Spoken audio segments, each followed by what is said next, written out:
neděli 28.10.2012 mají proběhnout volby poslanců do parlamentu. Parliamentary elections are to be held on Sunday, the 28th of October 2012. Vládu nad Ukrajinou už skrze úplatky a zradu přebírá globalizační nadnárodní struktura OSN, EU a Rady Evropy. The power in Ukraine, little by little, is being seized by the globalization supranational structure through bribery and betrayal, namely by the UN, EU and PACE. Za nimi stojí světoví bankéři, zednáři, kteří disponují takzvanými dobročinnými fondy a organizacemi. Behind them are the world bankers, the Masons, who have so-called charitable funds and organizations. Už jen jde o dovršení skrytého puče. A disguised coup is on the point of being completed. Pomocí profesionálního podvodu byli poslanci parlamentu nuceni schválit a prezident podepsat současné změny zákonů. By means of professional fraud, the members of parliament were forced to approve and the president was forced to sign the current changes in the laws. Pozitivní pojmy byla zamaskována krutá bezzákonnost. Positive terms disguised brutal lawlessness. Obrazem bezzákonnosti je organizovaný zločin na kontemplativní monastýru v obci Probižná Čortkovského rajonu v Ternopilské oblasti. A picture of lawlessness is an organized crime against the contemplative monastery in the village of Probizhna, Ternopil region. Huzarova iniciativní skupina pod názvem 1. prosince zosnovala zločin církevníků, který se stal 20. října 2012 a zabezpečila jeho beztrestnost. Huzar's initiative group called the 1st of December instigated churchmen to a crime which was committed on the 20th of October 2012 and saw to it that it was committed with impunity. Kardinál Huzar a zednáři jeho skupiny manipulují nejen církevně státní politiku, ale prakticky už zavádějí nová pravidla hry ve státě, tedy puč. Cardinal Huzar and his Masonic group not only manipulate church-state politics, but practically they are already introducing new rules of the game in the state, in other words, staging a coup. Násilníci vnikli do kláštera, který se oddělil od Huzara. The assaulters broke into the monastery which had separated from Huzar. Tito církevní huzarivci ukradli železnou bránu, vylámali vchodové dveře do kláštera a odnesli je.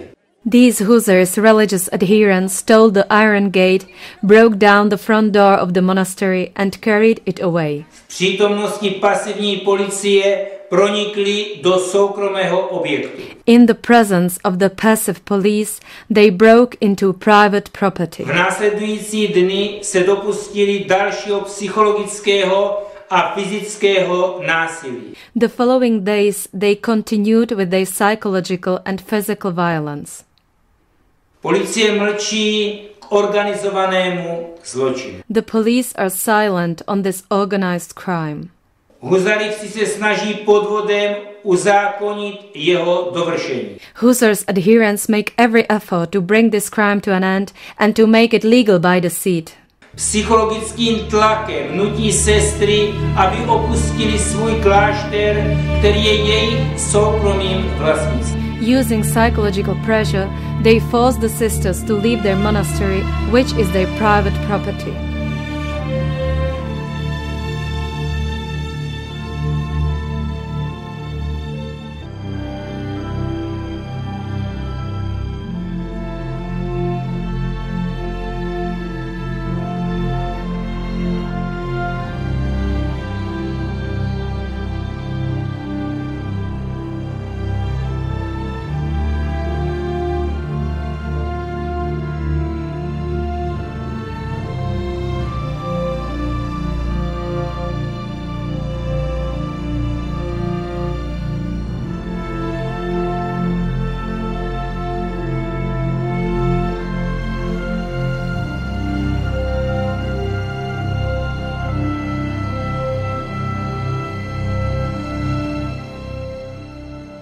Podobná nezákonná síla prosazuje zákon na zavedení jediného státního demografického registru. Similar illegal power seeks to push through a law to establish a unified state demographic register.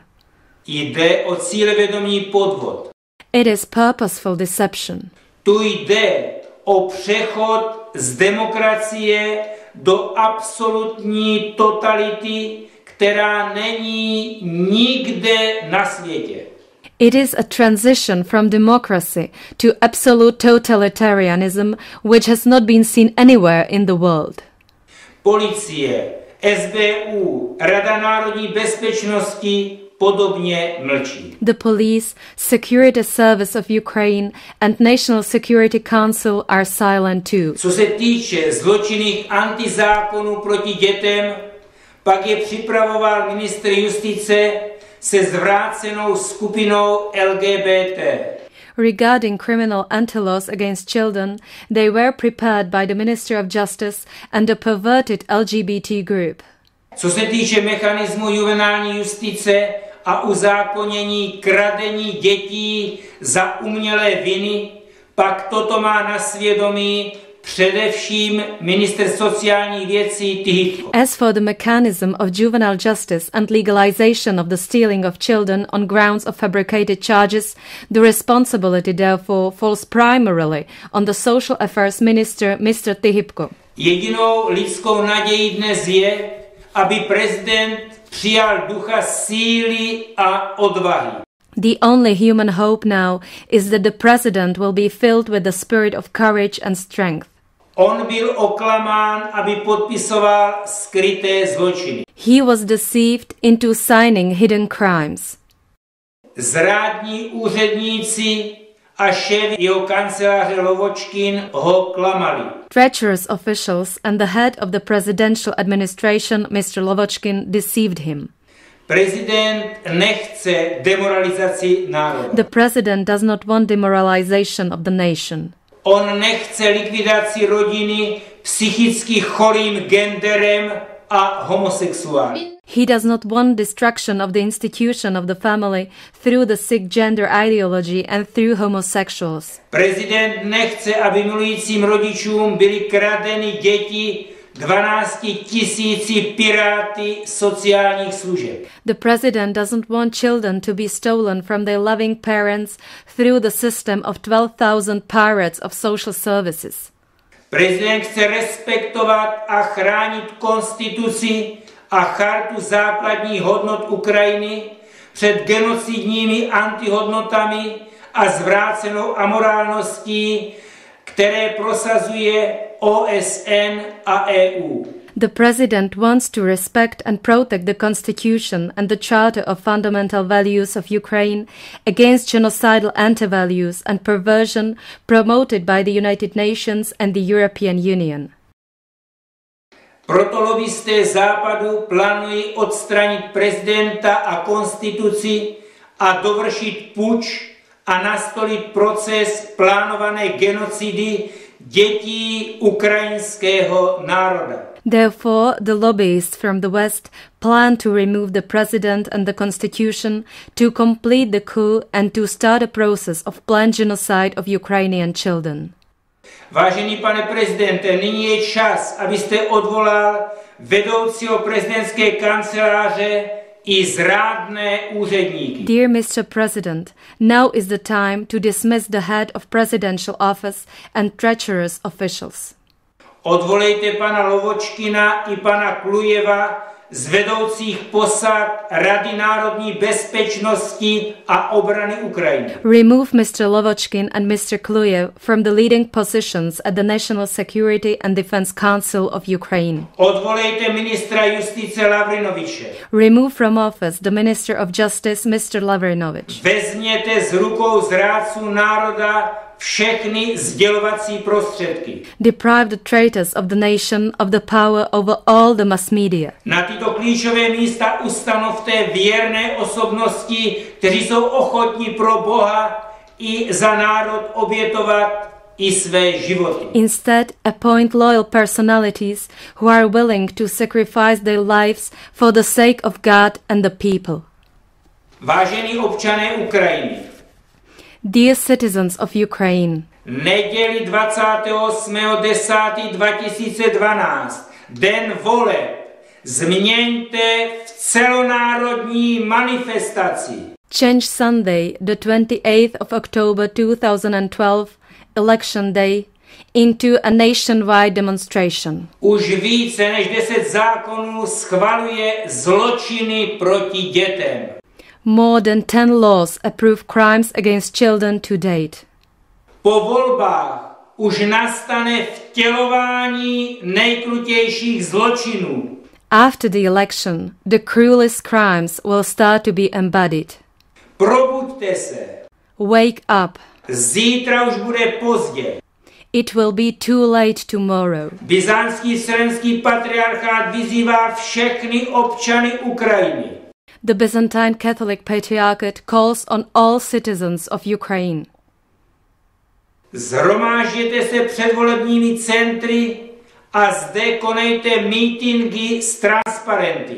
Gather outside the polling stations and organize meetings with placards. Žádejte zrušení všech nových zákonů, které protiřečí konstituci. Call for annulment of all the new laws that are contrary to the Constitution. Žádejte prezidenta, ať odvolá ze všech klíčových funkcí zrádce národa a zednáře. Demand that the president should dismiss traitors of the nation and the Masons from all key posts. Všichni začněte tuto neděli nepřetržitou modlitbu. All start a continuous prayer this Sunday. Každý věřící Ukrajinec ať dá tento den Bohu slib. Every Ukrainian believer shall make a promise to God on that day. Po dobu 1 roku každý den hodina modlitby. 1 hour of prayer every day throughout the year. Tak bude celá Ukrajina nepřetržitě volat k Bohu. All Ukraine will thus continually pray to God.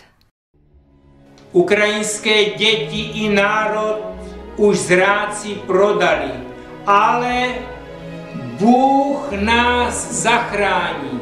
The traitors have already sold the Ukrainian children and the nation, but God will save us. Za Boha a za Ukrajinu. For God and for Ukraine.